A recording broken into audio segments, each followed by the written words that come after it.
This mangrove ecosystem, as you can see, was very badly impacted by Hurricane Beryl in July of 2024. And since then, the Kipaji Development Initiative, a local NGO here on Carriacou, has been able to attract a small grant from the Seacology Foundation, which is based in California, USA, to do an assisted restoration project on this site. And under this funding, the intention is to provide support to Kipaji, working with local community residents, to plant over 2,000 red mangrove seedlings here on the site.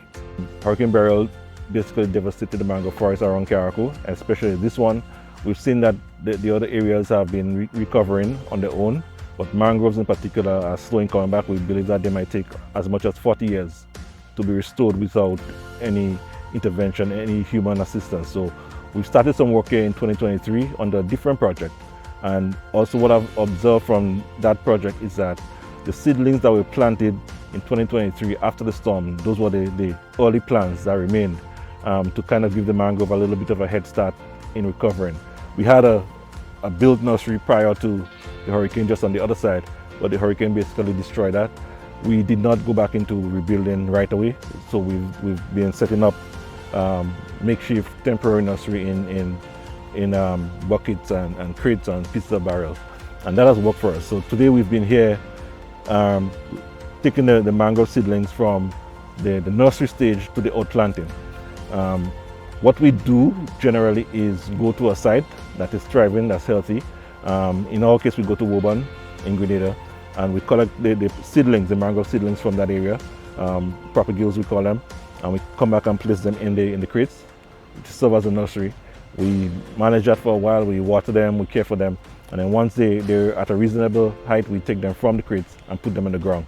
If you look around, you'll see that we have some areas where we have bamboos. What happened the first time we planted nearly 2,000 seedlings, and we lost almost all of them. More than 90% of them were eaten by crabs. So we've had to find a way to innovate to cut back on the loss. Due to predation, we've used the bamboo around the base of the seedlings, so the crabs cannot easily get to them to eat them and remove them. And that has worked pretty much. Today we did not use the bamboos because we were going further inland where it's wetter, and we think that we're less likely to have crab predation in that area. So we try to include people of the mangrove community and people that live nearby. Throughout the period of working with them, they really enjoyed it. Like, not that I think, I could see that they really enjoyed it and that they're really into it, and it's become part of they care about it, you know, they want to see the mangrove restored, right? And they are now part of the mangrove team.